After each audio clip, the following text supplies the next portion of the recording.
네. 안녕하십니까. 안녕하십니까. 오늘도 돌아온 중급쇼입니다. 조금 빨리 돌아왔죠? 반갑습니다. 오늘은? 그쵸. 왜냐면은 지난주에 저희가 딜레이가 있었기 때문에 녹화가 늦어져 이번에는 타이밍 빨랐습니다. 그렇습니다. 좀 더 빨리 뵙게 돼서 좋고요. 그래서 또 다른 새로운 주제를 들고 왔죠, 오늘은. 오늘은 무슨 주제를 준비하셨나요? 오늘은 완전히 뒤집어서 좀 기술 쪽으로 가보려 합니다. 그래서 제가 준비한 거는 오픈랜. 그 발음이 좀 쉽지 않아요. 근데 이게 랜 RAN이 있고 LAN이 있는데 똑같아요. 제가 발음하면 똑같아 가지고. 그래도 랜 왠지 괜찮나요? N이죠? N이 아니라 예. RAN입니다, RAN. 느껴졌어요. 발음에서 어. RAN이라는 게 느껴졌습니다. 쉽지 않네요. 진짜 쉽지 않아. 예. 토종에게는 구별하기 쉽지 않아요. 어쨌든 오픈 그래도 랜으로 예, 좋습니다. 오픈랜 이게 RAN이 뭐의 약자죠? 이게 라디오 액세스 네트워크인데 뭐 한국말로 하면 이제 무선 접속망이라고 보통을 번역을 합니다. 그래서 뭐 이제 핸드폰이나 다른 무선 기기들이 이제 네트워크를 써서 통신을 할 수 있는 만들어 주는 이제 망이죠, 망. 네트워크 말 그대로. 네. 그런 거라고 보시면 될 것 같고 네. 어, 그 좋습니다. 그러면은 랜 자체는 그거고 예. 네. 그러면은 이 랜에 대해서 좀 이 랜의 역사에 대해서 설명을 해 주시는 건가요?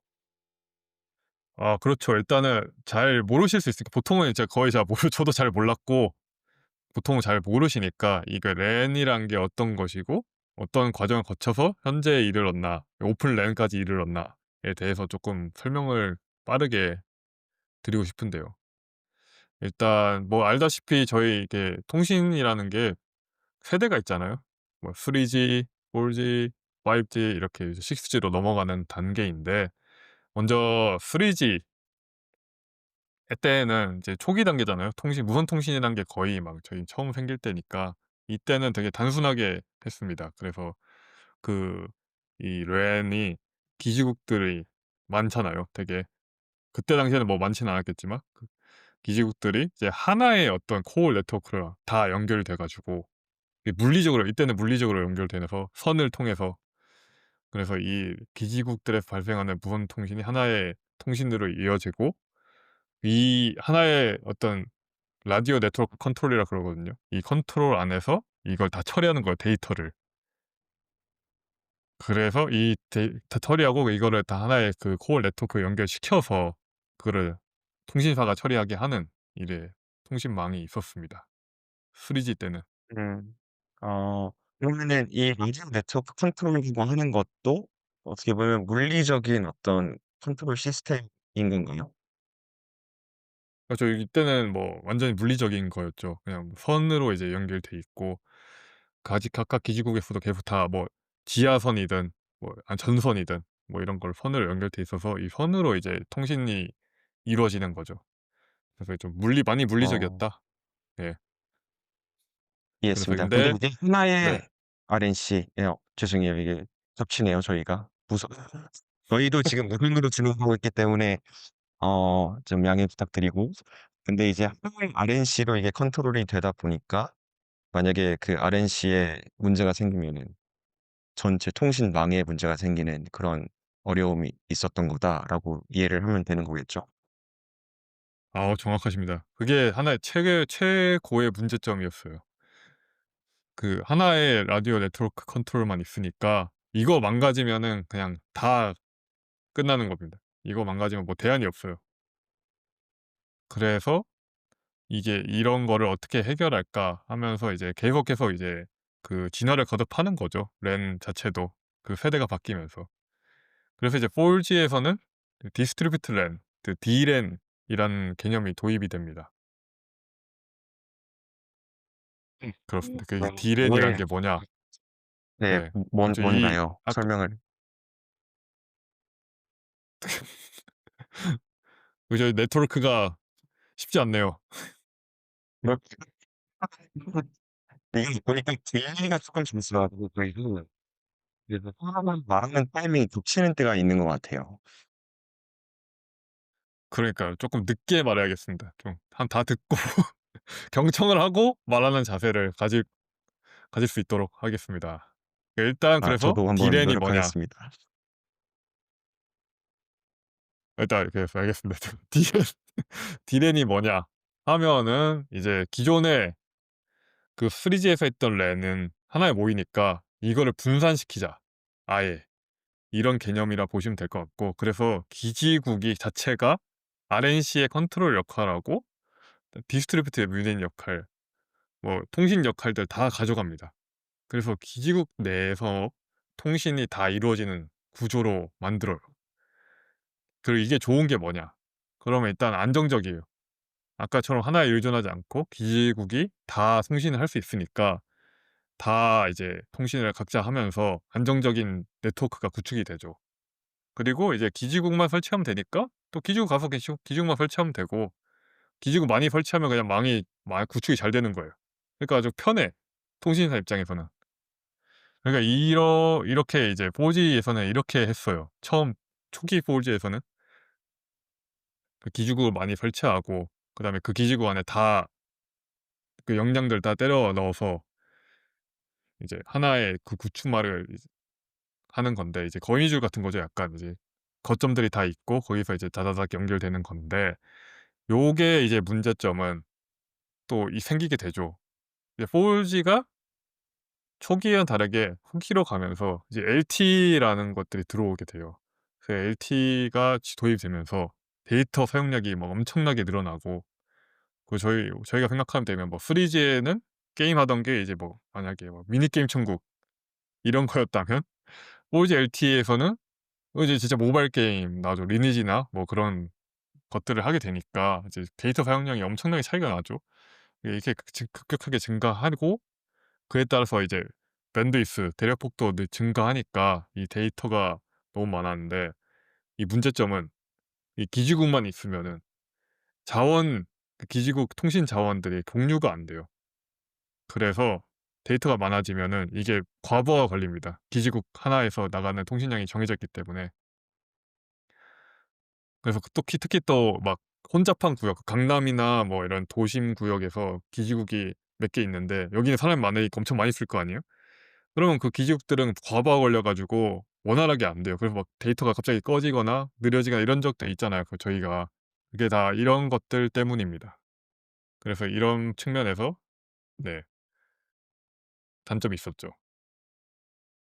그러면은 말씀해 주신 걸 좀 정리를 해 보자면은 이전에 이제 3G에서는 하나의 그러니까 여러 기지국들이 존재를 했지만 이 여러 기지국들에서 발생을 하는 통신들을 하나의 라디오 네트워크 컨트롤에서 이제 다 묶어 가지고 그쪽에서 송신을 해 줬는데 이게 너무 하나의 RNC에 의존을 하다 보니까 이 의존성 차원에서 리스크가 존재해서 이것을 타개하고자 4G에서는 디스트리뷰티드 랜 이거를 이제 각 기지국별로 그 컨트롤을 좀 분산을 해서 그런 리스크를 줄여보자라는 의도로 좀 변화가 졌던 건데 근데 이게 또 이제 분산이 되다 보니까 통신량 데이터가 막 증가를 하는 이 시대에 도입을 한 이후에는 이런 통신 자원이 분산이 된 게 오히려 과부하라고 하는 또 다른 리스크, 또 다른 문제점을 야기를 했다. 그렇게 볼 수 있겠네요. 맞습니다. 아주 좋은 정리 감사드리고, 네, 그렇죠. 그게 항상 이제 기술이 발전하고 그 데이터가 늘어나면서 이게 문제가 계속 발생하게 되는 것 같아요, 그 랜 측면에서는. 그래서 이런 것들을 또 타개하고자 계속 발전하고 있는 건데, 이제 5G로 넘어가게 되죠. 그러면은 4G LTE를 넘어서 5G로 가게 됐는데, 이게 5G에선 더욱더 데이터량이 훨씬 많아지니까 그 새로운 형태의 랜을 또 통신사에서는 이제 할 필요성이 있는 거죠. 그래서 이제 이때에는 이제 Centralized LAN, CLAN이라 그러는 형태를 도입하게 됩니다. 그래서 이 CLAN은 또 이제 약간 정반합 같은 걸 생각하고 있어요 저는. 이제 기존의 3G와 4G에서의 어떤 장점만 취합을 해 가지고 좀 '좋게 만들어 보자.'라는 것 같은데, 그래서 이 핵심만 설명해 드리면은, 이 CLN은 이제 기지국에, 뭐 4G 때 이제 기지국에 있었던 그런 통신 컨트롤이나 어떤 이제 밴드위스 컨트롤 같은 것들을 다시 이제 하나의 센트럴라이즈드 유닛, 그 CU라고 그러는데, CU에다가 모아 놓게 됩니다. 근데 이 CU를 이제 기지국하고 연결시켜요. 근데 이때 연결은 좀 물리적이지 않고 약간 인터넷을 쓰게 되는 거죠 이제는. 그 무선 통신을 쓰게 되는데, 여기서도 이제 CPRI라고 Common Public Radio Interface라는 거를 구축을 해서 이 기지국끼리도 연결하게 되게 돼요.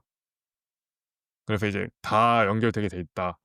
CU에만 기지국이 연결된 게 아니라 기지국끼리도 연결이 되고, 그래서 다 촘촘하게 연결돼서 자원 공유가 용이하게 돼요. 그래서 이 하나의 기지국이 뭐 데이터 과부하가 걸리면은 다른 기지국의 자원이, 남는 자원들을 이제 쪽으로 보내서 처리할 수 있게 하고, 뭐 반대죠 사실은. 뭐 데이터가 많이 걸리면은 데이터를 저쪽으로 보내서 처리하게 하고, 네, 그런 식으로 이제 데이터 처리를 용이하게 효율적으로 할 수 있게 만든 게 이제 CLN입니다.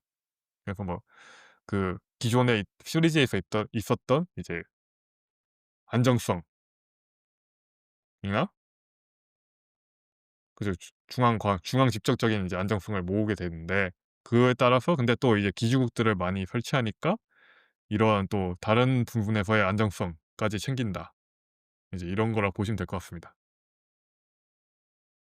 제가 잘 이해를 한 건지는 모르겠는데, 그러면 이 CPRI라고 하는 그 인터페이스 버추얼 인터페이스를 통해서 여러 기지국에서 발생되는 그런 통신들을 중앙 직접화하여서 이제 처리를 하는 건데, 근데 이 CPRI가 만약에 문제가 생기면은, 혹은 아까 말씀해 주셨던 그 centralized unit에서 문제가 생기면은 3G 때처럼 이게 중앙 집적화되어서 이 모든 것들을 컨트롤하는 유닛의 이슈로 인해서 전체 통신망이 문제가 생기는 동일한 그런 리스크가 존재하는 거 아닌가요?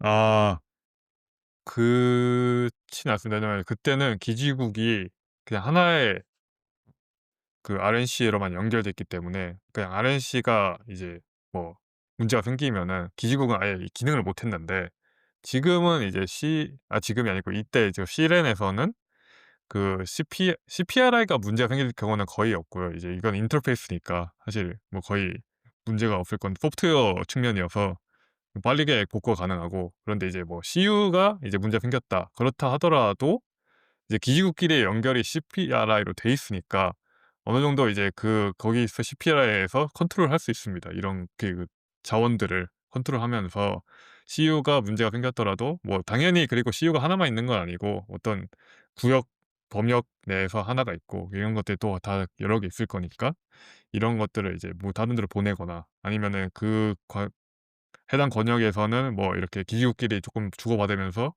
그 예, 뭐 리스크 컨트롤을 하거나 이런 식으로 이제 되게 되죠. 그래서 쪼끔 더 안정성이 높아졌다고 보면 될 것 같습니다. 아 네. 아 네. 아유, 잘 안 들렸습니다. 상치가 그래도 좀 어느 정도 마련이 되어 있는 거네요, 그럼. 아, 그렇죠. 맞습니다.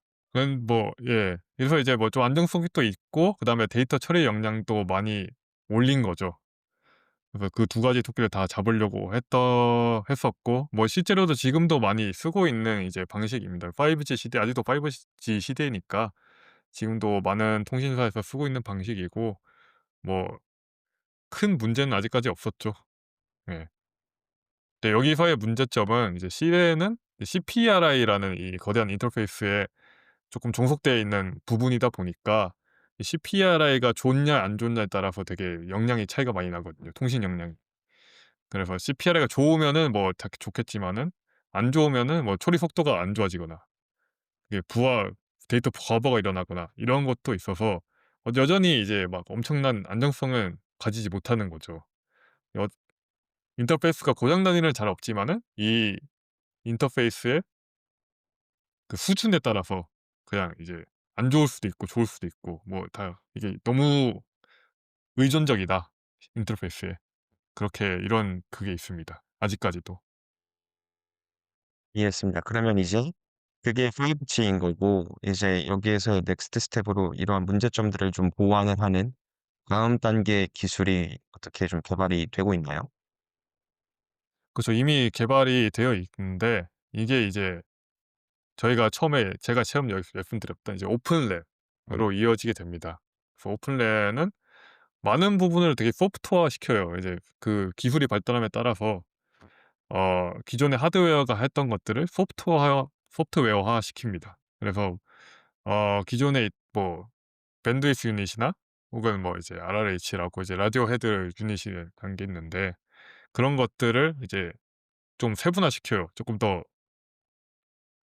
간단하고 세분화시켜서 뭐 디스트리뷰트 유닛 아니면 센트럴 유닛, 이제 라디오 유닛 이렇게 통신을 담당하는 거, 뭐 뿌려 주는 거, 그다음에 중앙에서 처리해 주는 거, 이런 식으로 유닛을 나누어 가지고 이거를 다 그냥 소프트웨어화 시킵니다, 클라우드에다가.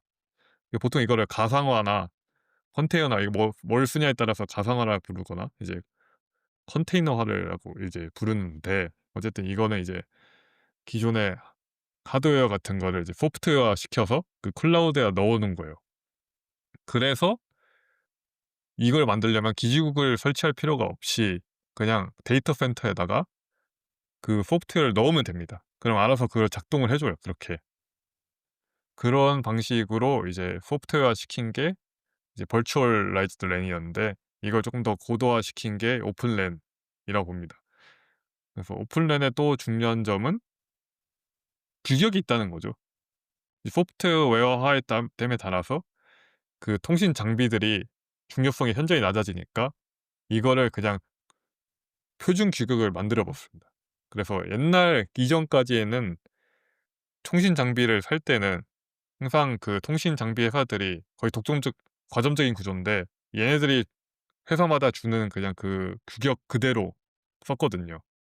그래서 모든 통신 장비를 하나의 회사에서만 가져가야 됐었는데, 이 오픈랜을 통한 이제 표준 규격을 쓰게 되면은 장비가 표준 규격에 있으니까 어떤 회사 거나 쓸 수 있는 거예요. 그래서 꼭 하나의 회사에서 다 하는 필요가 없이 이 뭐 잘하는 회사들이 있을 거니까 보통 그런 것도 골라 써도 되고, 아니면 가격 경쟁을 붙여서 싸게 살 수도 있고 뭐 그렇습니다. 그렇게 하는 이제 건데, 이게 통신 관점에서는 굉장히 혁신적인 거거든요, 사실. 이해했습니다. 혹시 그러면은 그냥 이 가상화에 대해서 좀 더 제가 아무래도 문외한이다 보니까 이해를 하기 위해서 다시 질문을 드리자면은 이 오픈이라고 하는 새로운 그런 기술 아래에서도 어 이 실질적으로 미디어 프리퀀시를 이제 수신하고 송신을 하는, 그러니까 인풋 아웃풋을 위한 물리적인 기기는 다 필요한 거고, 다만 그 안에서 이러한 라디오 프리퀀시들을 어떻게 처리를 하는지, 그러니까 처리를 담당을 하는 그러한 유닛들에 대해서는 기술 지원 그렇게 볼 수 있는 거고, 이게 그래도 그런 처리하는 일련의 과정들이 표준화돼서 진행이 되다 보니 기존에는 장비사들의 의존을 했던 전체 이 통신망 관련된 모든 시스템들이 장비 시스템별로 상이한 그런 규격에 맞춰 가지고 일괄되게 이제 뭐 그들한테 외주를 맡겼다라고 하면은 이게 그 안에서 이제 처리하는 다양한 유닛들이 표준이 규 아 규 규격들이 표준화되면서 그런 장비 회사들에 대한 의존도가 현저하게 낮아졌다. 그렇기 때문에 그들 간의 경쟁을 좀 유도를 결과적으로는 비용도 많이 절감되는 효과를 기대를 할 수 있게 되었다. 그렇게 볼 수 있는 걸까요? 네, 맞습니다. 맞습니다. 그래서 그렇게 된 거고, 사실은 조금 더 설명을 드리자면은 뭐 그런 소프트웨어를 통해서 규격화된 게 맞고, 그다음에 이제 통신 장비 회사들의 어떤 경쟁을 유도한 것도 맞는데, 사실은 조금 더 정치적인 부분들이 있죠. 이게 오픈랜이라는 거는 이제 얼라이언스를 통해서 이루어지고 있는데, 오픈랜 얼라이언스가 규격을 만들고 규격을 이제 제시해서 그 규격에 따르게 하는 그런 측면이 있는데, 이게 얼라이언스가 어쨌든 미국이랑 일본을 중심으로 이루어졌어요. 그리고 나머지 이제 국가들이 들어가는데, 여기서 보면은 이제 최근에 들어서, 최근은 아니고 이제 2010 년대 20년 들어서 통신 장비의 최다 점유율을 가지고 있는 게 화웨이예요, 전 세계에서. 그래서 이 화웨이가 통신 장비들을 계속 그런 식으로 이제 규격을 맞춰서 그 납품을 했었고, 화웨이가 거의 미국이나 일본이나 뭐 다른 나라에도 다 들어가니까. 근데 이게 어쨌든 미국이랑 중국은 경쟁 관계이고, 그다음에 이게 굉장히 통신망이라는 게 어쨌든 안보라도 연결돼 있고, 그러다 보니까 이런 부분에서 오픈랜을 통해서 이 화웨이를 조금 더 쉽게 말하면 이제 몰아낼, 아니면은 조금 더 영향력을 줄이려는 움직임이 있었던 거거든요. 그래서 그러한 이제 정치적인 어떤 백그라운드도 있다, 그런 식으로 이해하시면은 쪼끔 더 수월할 것 같습니다, 이해가. 전혀 몰랐네요. 근데 되게 중요한 고려 요소일 것 같아요. 그런 약간 국가 간의 지정학적인 그런 관계 이슈들이 이런 통신 산업 안에서도 변화를 이끄는 데 되게 중요한 역할을 했군요. 그럼요. 이게 어쨌든 통신이라는 것도 결국에는 웬만한 나라에서는 다 국가 기관 산업이고, 그다음에 거점적 형태를 띠게 되는데, 그래서 거점적 형태가 띠면은 결국 국가 개입이 많아질 수밖에 없고, 이제 그런 부분에서 이제 좀 더 그런 정치적인 이슈가 크게 개입되어 있다라고 보시면 될 것 같고, 그래서 이 오픈랜에는 중국 업체들이 가입은 돼 있는데, 중국 국가적으로는 잘 아직 막 많은 서포트가 일어나진 않아요, 미국이랑 일본에 대비해서는. 그래서 이런 것들도 아마 그런 요소가 적용하지 않았나 생각을 하고 있고. 네. 그래서 이 오픈랜이란 게 어쨌든 이런 소프트웨어를 통해서 조금 더 장비의 점유율을 줄이고, 소프트웨어가 가지는 그 편의성을 극대화시킨 그런 네트워크라고 보시면 될 것 같습니다. 이제 뭐 그래서 이제 통신사들한테는 좋죠. 장비 투자 많이 할 필요 없고, 그다음에 통 소프트웨어만 잘만 구축해 놓으면은 최고의 효율성으로 이제 데이터 처리를 할 수 있게 되는데, 뭐 이 오픈랜을 통해서 이제 새롭게 도입된 개념이 이제 라디오 인텔리전스 컨트롤러라고, RIC라 그러는데, 이 얘네들이 아예 데이터 처리를 자동화해 버리고 그 효율적으로 통신망을 운영해 주니까 인력도 적게 들고 데이터 품질도 올라가고, 뭐 아주 통신사들에게는 최고의 이제 규격이라고 생각을 하고 있습니다. 이게 지금 현재까지도 계속 진행 중인 그런 변화인 거죠? 앞으로 통신사 주가가 많이 오를 여지가 있는 건가요? 이렇게 보면은? 근데 이제 오픈랜이 그 개념이 주창된 건 좀 오래됐어요. 이제 2010 년대 후반인데 아직까지 막 이렇다 할 도입이 되지 않았습니다. 그 이유가, 일단 제가 생각하기로는 첫 번째로는 이제 기지국에 많이 투자를 해 놨는데, 장비에다가 굳이 여기다가 그 기지국 투자해 놓은 거를 매몰시키고 새로운 걸 도입할 필요가 아직 없었다고 생각을 하고, 두 번째로는 이 장비사들이 어쨌든 신뢰도가 있어야 되는데, 다른 사들 거를 쓰기에는 데이터가 없는 거죠, 그 신뢰도가 쌓일 만한. 그러니까 그거를 굳이 아직 바꿀 필요는 없었던 것 같고, 또 세 번째로는 그 소프트웨어 기술이 이걸 도입한다고 해서 데이터 처리를 그렇게 막 엄청나게 획기적으로 바꿀 만한 기술들이 아직 많지는 않았었어요, 그 당시에는. 소프트웨어를 가상화까지는 할 수 있었지만, 그 가상화된 데이터들 처리를 어차피 사람들이 똑같이 했었어야 되는데, 소프트웨어 엔지니어들이 했었어야 되니까 오히려 인력 충원이 더 늘어나지, 뭐 기존의 기지국들도 해야 돼, 하드웨어 엔지니어들도 기 아직 보유를 해야 되고. 그래서 이런 부분들이 좀 크게 작용했었던 것 같은데, 현재 들어서는 이제 AI가 나왔죠. AI와 이제 머신러닝, 이런 것들이 자동화 시켜 주니까 데이터 처리나 이런 것들을 아예. 그래서 뭐 소프트웨어 엔지니어를 뭐 굳이 많이 뽑을 필요도 없고, 그다음에 이게 이렇게 처리를 해 주면은 어쨌든 데이터 품질이 훨씬 더 올라가고, 그거 밴드위스 동일한 밴드위스 내에서도 데이터를 더 많이 보낼 수 있으니까 이런 부분에서 효율성이 엄청 올라가서 사실 뭐 이제는 많이 도입을 하려고 이제 움직이고 있습니다, 오픈랜을. 통신사들이 도입하고자. 어 그러면은 이제 AI의 이제 시대가 도래함에 따라서 오픈랜이라고 하는 이 기술도 앞으로 조금 더 많이 이제 보편화되고 많은 통신사들이 도입을 할 발판이 마련이 되었다. 약간 AI 관련 업체들끼리 통신사들한테도 그렇고 이게 과거의 테일랜드가 좀 불어지고 있는 거네요. 그렇죠, 그렇죠. 저희 뭐 아직 오픈랜이 구축이 되려고 하고 있고, 그다음에 이 배경에는 또 AI 랜이라는 게 있습니다. 그 AI 랜이란 거는 아마 지금 다루지는 못할 것 같고 좀 거대한 개념이라 다다음에 좀 제가 시리즈로 좀 구상을 하고 있습니다. 그래서 어쨌든 이 AI 랜이랑 같이, AI 랜은 오픈 랜 없이는 잘 활용이 안 되거든요. 그래서 이거를 같이 도입하려는 게 통신사들의 주된 그 니즈들이고, 그래서 많이 하고 있습니다. 지금 뭐 미국은 아예 지금 상용화를 하려고 하고 있고 많이 계속 투자를 하고 있고 여기다가. 그래서 그 업체도 많은데, 뭐 AI 하면 유명한 이제 엔비디아도 여기에 이제 참여를 하고 있습니다. 그 자체 그 통신 플랫폼이 있어요. 또 에어리라고 얘네들이 이런 걸 만들어서 또 도입을 하려고 하고, 같이 도입을 하고 통신사 통신 장비사들이랑.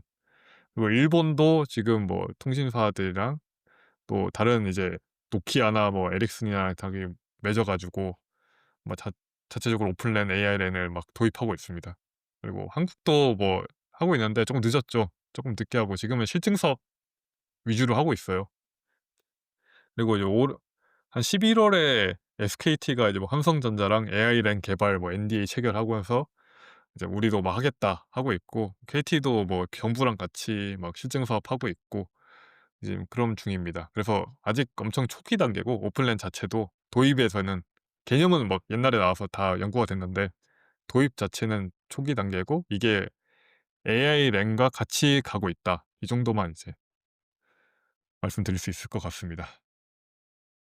방금 그런 말씀해 주셨던 그런 뭐 이제 AI 관련된 업체들 엔비디아라든지 그리고 이제 장비 업체들 그다음에 통신사들 이러한 업체들이 같이 이제 얼라이언스를 맺어서 오픈 랜과 AI 랜의 도입에 앞장서고 있다.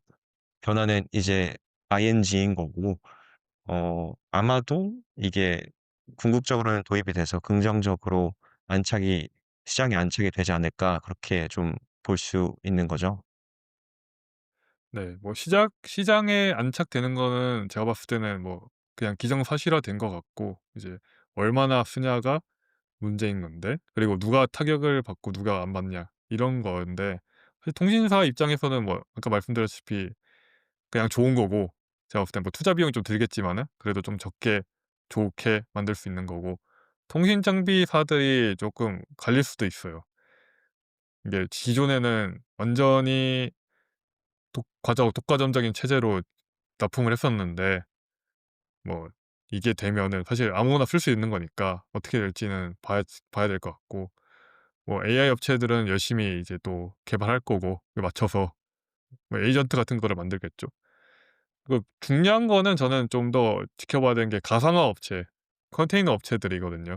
이제 여기는 어쨌든 가상화를 다 필수적으로 시켜야 되니까 이제 가상화 뭐 하이퍼바이저나 아니면은 하이퍼바이저 안 쓰면은 뭐 컨테이너를 쓸 텐데, 이런 업체들이 쪼끔 수혜를 많이 받을 것 같아요. 근데 이제 이 부분이 좀 시장에서는 아직 많이 하이라이트는 안 된 것 같다. 예, 가상화라는 게 쪼끔 니치한 분야다 보니까 사람들이 관심을 안 가지고 있는데, 어쨌든 이 부분에서는 쪼끔 눈여겨볼 만한 부분이 아닐까 하고 있습니다. 보통 오픈랜이라고 하면은 이제 장비사하고 통신사에게만 쪼끔 스포트라이트가 가고 있는데, 저는 아마 가상화나 컨테이너 업체들이 어 좀 더 잘하는 데들은 포션을 많이 늘려갈 수 있지 않을까 생각을 합니다. 어 좋은 포인트 감사드립니다. 어떤 산업 어떤 그 연관 업체들을 좀 눈여겨봐야 되는지까지 좀 짚어 주셔 가지고 한번 잘 지켜보면서 이 변화를 이제는 좋을 것 같네요. 네네. 이게 초기 단계고 사람들이 많이는 모르거든요 아직. 그 인터넷 쳐도 많이는 안 나오고 그냥 진짜 통신에 관심 있는 사람들만 막 블로그에 연구해 두시고 그런 것들이 있어서 알아두시면 좋을 것 같아요. 어쨌든 지금 이 웨이브가 오고 있는 거는 저는 뭐 부정할 수는 없다고 보고 있습니다. 너무 좋습니다. 이 앞으로 책임있는 관점에서도 유심히 한번 지켜보겠습니다. 좋습니다. 그럼 다음에도 제가 뭐 AI 랜도 이제 되게 재밌는 주제거든요. 그래서 요것도 한번 말씀 설명드릴 수 있도록 하겠습니다. 네, 알겠습니다. 오늘 이 되게 어려운 주제였잖아요. 사실 렌이라고 하는 게 되게 기술적인 용어들도 많고, 근데 그래도 그 렌의 역사에 대해서 약간 차례대로 순서대로 이렇게 하나하나 짚어 주셔 가지고 저도 되게 많이 배운 것 같아요. 되게 어려운 거를 쉽게 잘 요약해서 설명해 주셔서 감사드립니다. 감사합니다. 저도 뭐 하면서 공부한 거고 이게 재밌더라고요 근데 보니까. 그래서 또 들으시는 분들도 재밌게 듣고 많은 거를 알아가셨으면 좋겠습니다. 네. 그럼 저희는 뭐 좀 오래 했네요 좀. 그래서 바로 2 부로 넘어가야 될 것 같습니다. 좋아요. 2 부에서는 뭐 마찬가지로 통신 관련된 그런 내용을 좀 라이트하게 얘기를 하는 거죠? 저희는 뭐 언제나 프리스타일로 생각 머리가 떠오르는 대로 바로 말하기 때문에 예 그냥 주제만 딱 정해 놓고 한번 가 보겠습니다. 아주 좋습니다. 그러면은 2 부에서 뵙겠습니다. 네. 2 부에서 뵙겠습니다.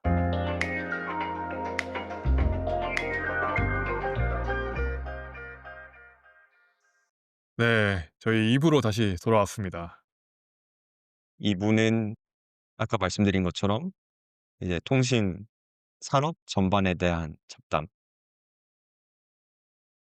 그렇죠. 뭐 통신 그냥 전반이라고 보시면 될 것 같습니다.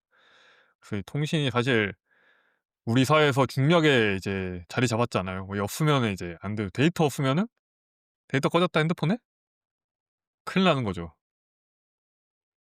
그쵸. 일단 근데 뭐 사실 이게 진짜 심리적으로도 얼마 안 됐어요. 그렇죠. 진짜 얼마 안 됐어요 생각해 보면은.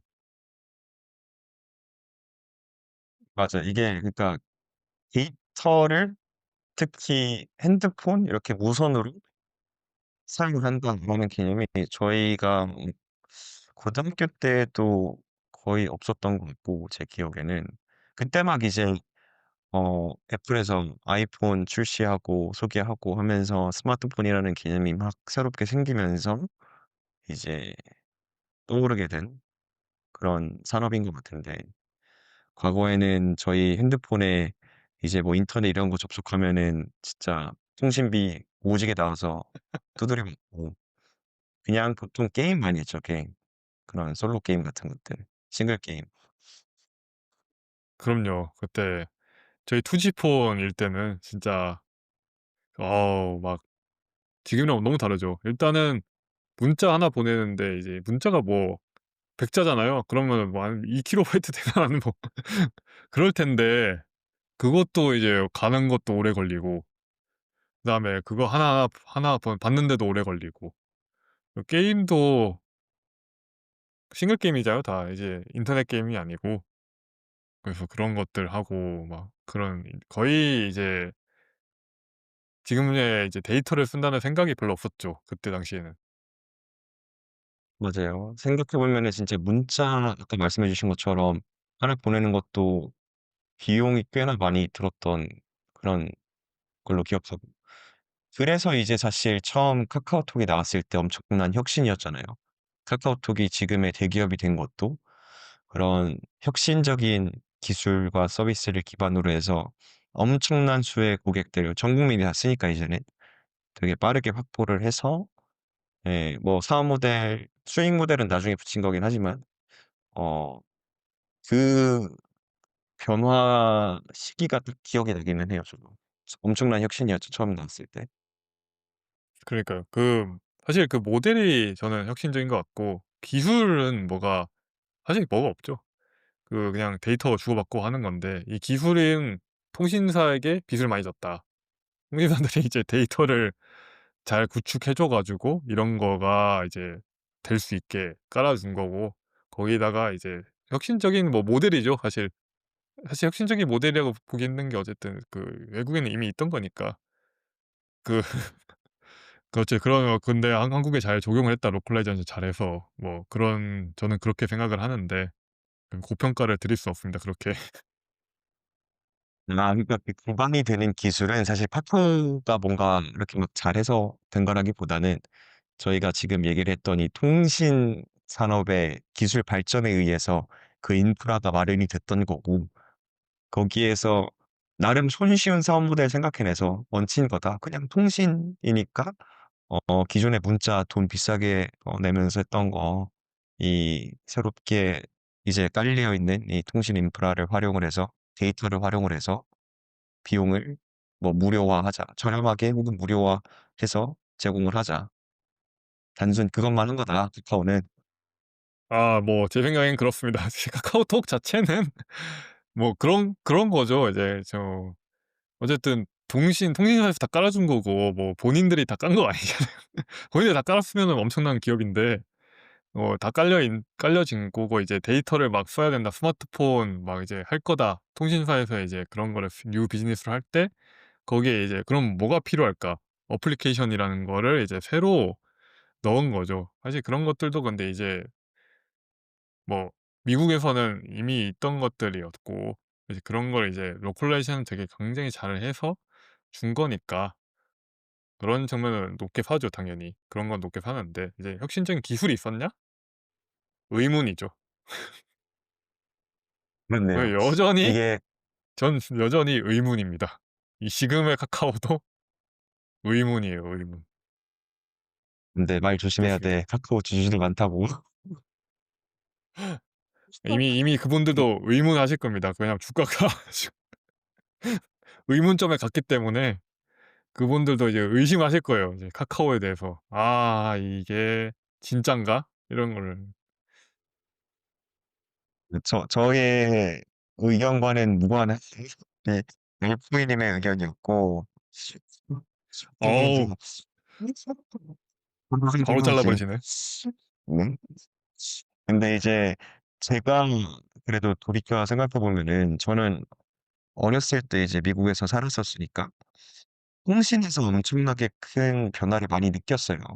어렸을 때는 이제 국제 전화 한번 하려고 하면은 뭐 그 국제 전화 카드 사서 엄청 비싸거든요 그것도.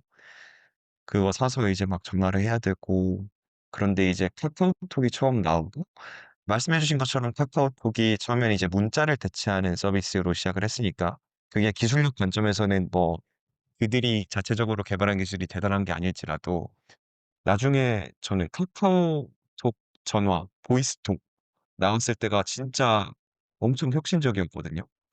왜냐면 기존에 비싼 돈 주고서 해외 전화 막 했어야 되는데 그게 이제 카카오 보이스톡으로 대체가 됐던 거잖아요. 근데 물론 이제 그것도 그 기반 기술 자체는 이미 나와 있던 거긴 하겠죠. 미국의 스카이프라든지 이런 무선 통신 전화들이 어 서비스들이 이미 있었으니까. 근데 어찌 됐든 카카오톡이 그거를 잘 로컬라이즈 해서 내재화시켜서 그 기술을 무료로 제공을 했던 거니까 저는 그런 점들은 되게 감사하게 생각하고 있습니다, 카카오에 대해서. 아니 카카오에 어디 뭔가 잡혀 계신가요? 사실 나도 주주다. 주주다. 아. 그러면 의심을 하셔야 되는데 지금 이러면 안 됩니다. 이러면 안 돼요.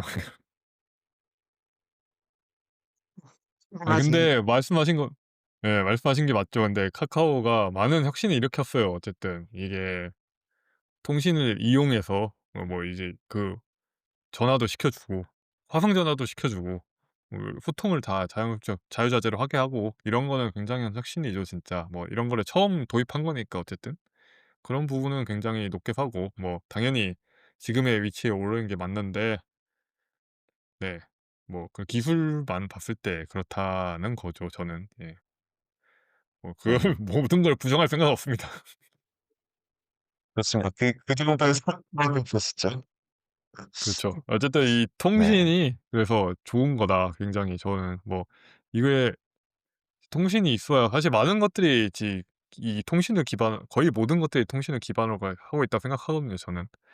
뭐 AI도 마찬가지고 사실 데이터 센터도 결국 통신으로 이제 데이터를 옮겨 줘야 되니까 그런 거고, 뭐 로봇도 당연히 통신하고, 그다음에 저희 내비도 찍고 가잖아요. 당연히 이거 무선 통신으로 하는 거고, 자동차도 이제 요즘은 자율주행도 하는데 자율주행도 당연히 다 무선 통신으로 데이터 막 하는데, 이게 자율주행을 제가 이제 했었다 보니까 뭐 생각을 나는 거면, 이제 자율주행을 할 때 데이터가 엄청나게 많은 데이터들이 왔다 갔다 하거든요. 거의 테라바이트급으로, 거의 분 단위의 테라바이트였는데, 거의 이게 옛날 3G, 4G에서 말도 안 되는 거였거든요 진짜.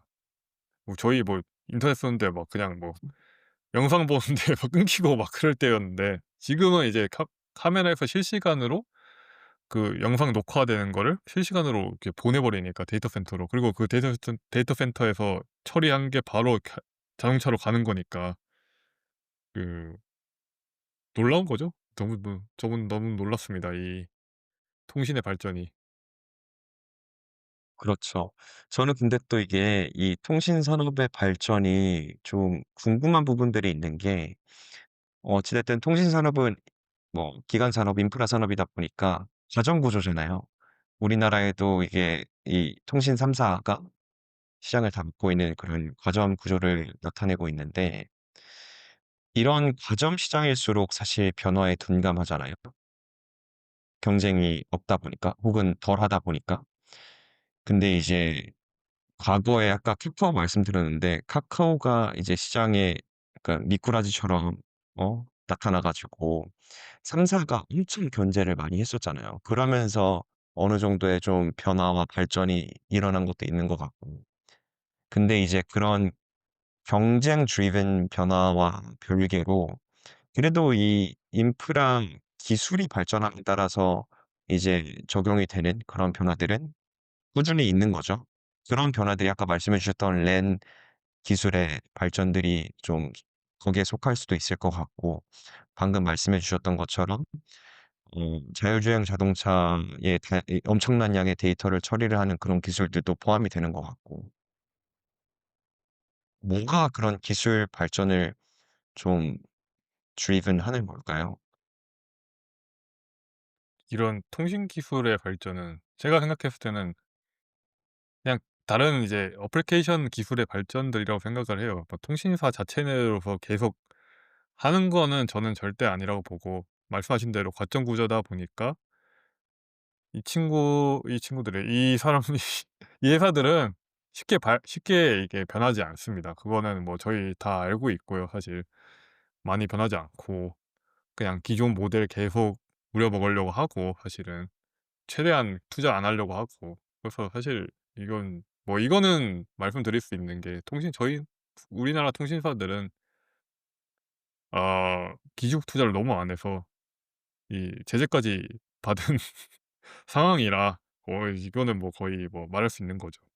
하지만 어쨌든 기술이 발전되고 이런 니즈들이 있으니까 자율주행을 해야 되고 AI를 써야 되고 이걸 해야 되는데, 통신사에서 이걸 안 해 버리면은 국가 차원에서도 이게 뒤처지는 건데, 국가 차원에서 이거 관리를 하는 거죠 이제. 그래서 이 투자를 해야 되고 여기에 그 "많은 통신량을 늘려야 된다."라는 거를 꾸준히 이제 어필을 압력을 넣는 거죠. 그래서 이제 되는 거라고 저는 생각을 해요. '통신사가 자체적으로 했다.'라고 보기에는 네, 많은 증거들이 있어서. 네.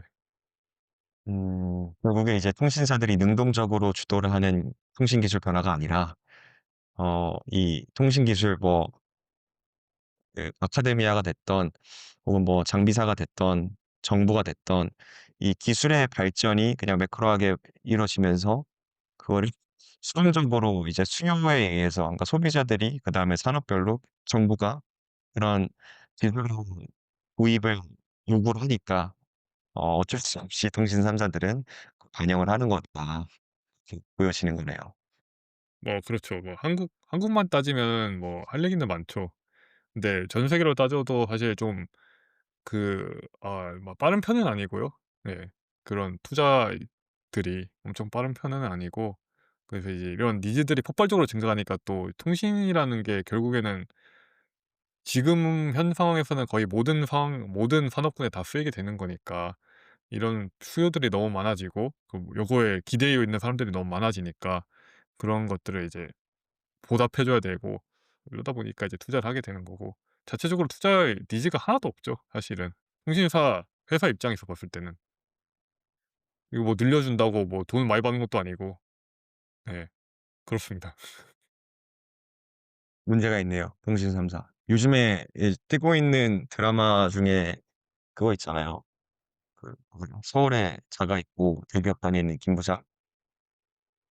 예. 거기도 저 이제 보진 배경이 않았습니다. 거기도 이제 그 김 부장이 다니고 있는 대기업이 이 통신사거든요. 근데 이제 거기에서 나오는 사건들 중에 하나가 이제 새로운 통신 인프라가 깔리기 전인데, 그 서비스가 도입된 모델로 이제 고객한테 판매를 해서 이제 비싼 돈 받아 먹다가 이제 딱 걸려 버린 거죠. 이거 비싼 돈 주고 있는데 데이터 처리 속도는 그렇게 안 나오네."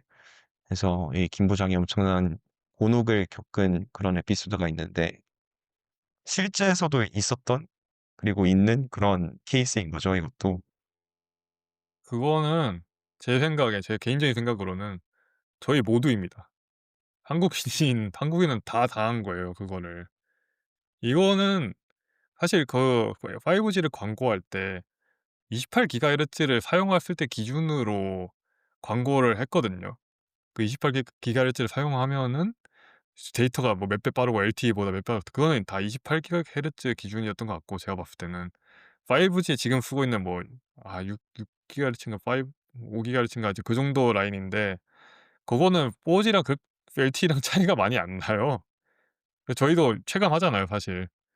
그런데 이제 고런 식으로 광고를 했고, 결국에는 28 기가헤르츠가 그 그 주파수가 가지는 자체적인 문제가 있으니까, 그 약점들이, 그런 것 때문에 상용화를 못 했어요.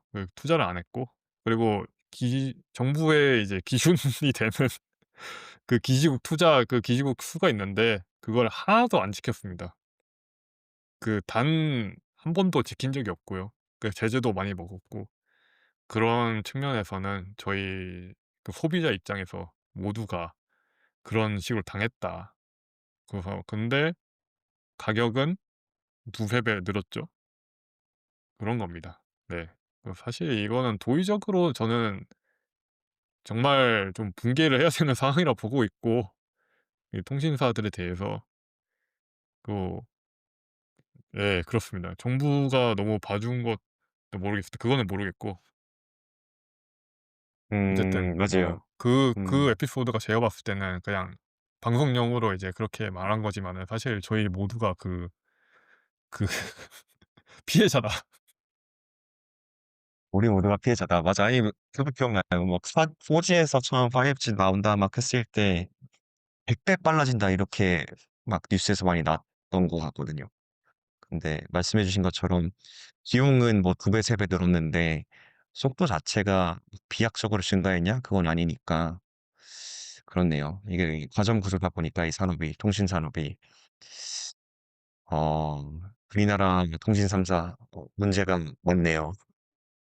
뭐 문제야 뭐 계속 있었죠. 지금 뭐 개인정보도 많이 가졌고, 뭐 많습니다. 문제는 많은데 뭐 잘해 줘야죠.